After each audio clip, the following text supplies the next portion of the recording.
working on a blue crab window, which I started the night before last. I have the crab cut, and most of it has been grinded down to fit. And I thought it'd be interesting to show you the process up to this point. But when I'm starting a design, I usually make a pattern, and this is a printout of a window that I had done previously. So it'll end up looking somewhat like that. I am using a little different colored glass this time. And what you do is once you get the pattern, you have to cut each piece out of a sort of like a brochure stock, something a little heavy that you can trace from. You lay it on your glass, like so, and then trace it, and then each piece is cut from the piece of glass. From there, you end up having to grind each piece down. Everyone has to be done that way until the edges are smooth and they're not sharp anymore. And once you get them in place, you can make some small adjustments to make it fit well. I have just a few legs left to do here, and then I'm ready to wrap each piece with a copper foil tape, which is what is used in order to solder to. Each piece has to be hand wrapped, and that's a little time consuming as well. It's something you can do in front of a TV. Okay, I have my blue crab is all foiled, and I've tack soldered it. Keep in mind that I spent a couple hours grinding and foiling everything, actually about 3 to 4 hours total to do that. 2 hours to grind the edges, and then another couple hours to foil, and then another half hour or so to tack solder all the joints, and this keeps this whole piece as one big unit. I can move it around wherever I want to now and slide it on around. So the next step is to do the background. I just take this, put it on slide it onto a piece of plexiglass or wood, and then I put it on a fresh sheet of paper. It's just regular drawing paper from a drawing pad, and then I lightly trace the edges around the crab onto the paper, and then I take the glass. I take about half of it and try to do the bottom portion first. And I just lay it on top of my outline here in position. I've already traced the bottom half of it. Okay, you can see.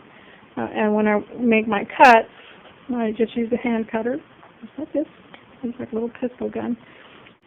And hopefully it'll break right along your curve here. And glass will break somewhat on a curve, but not too much of a radius. It just doesn't want to do it. So, like when I make my cuts, I'll make a cut here because I want this piece here, this piece, and this piece.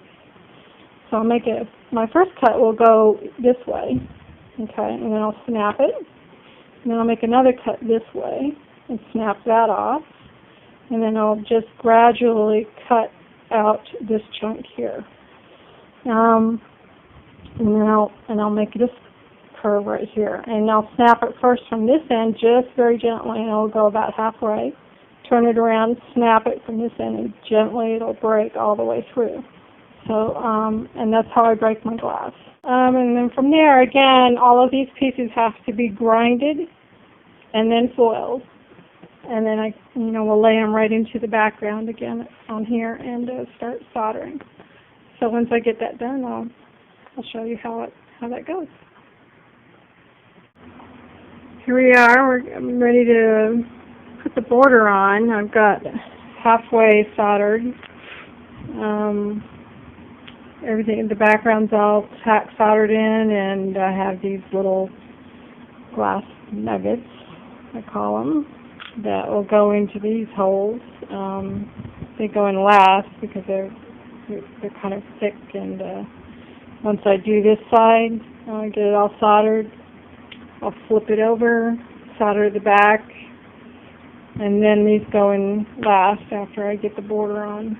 And these these little circles here I had to cut with an actual saw because I'll break the glass otherwise. But otherwise everything was hand cut. It's all been done by hand, and another few hours I should have this completely done.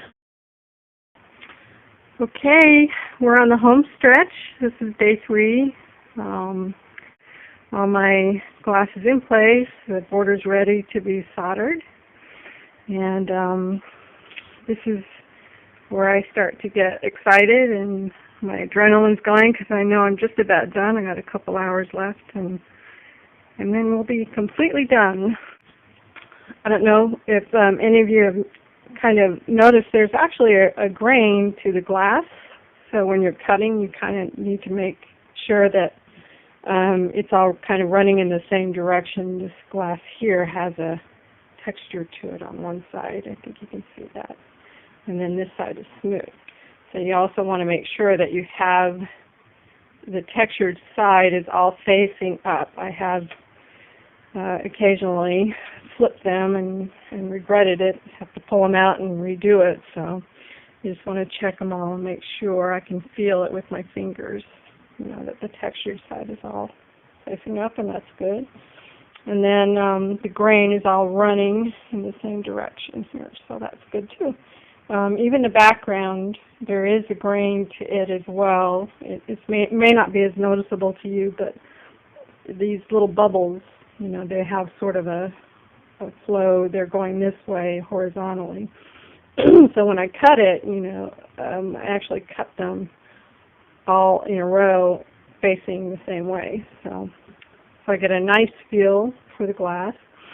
And so we're just about done.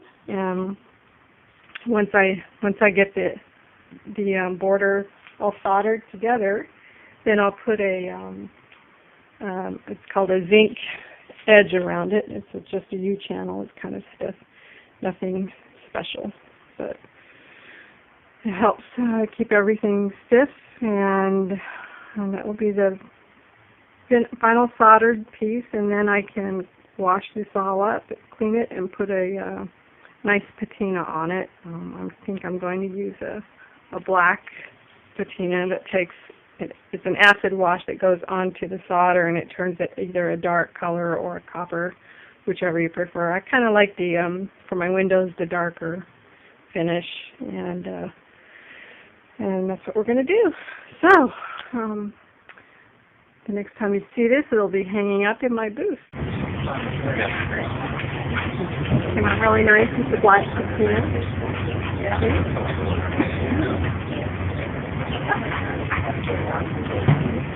Here's my other window that I had done previously, the trigger fish. There you have it.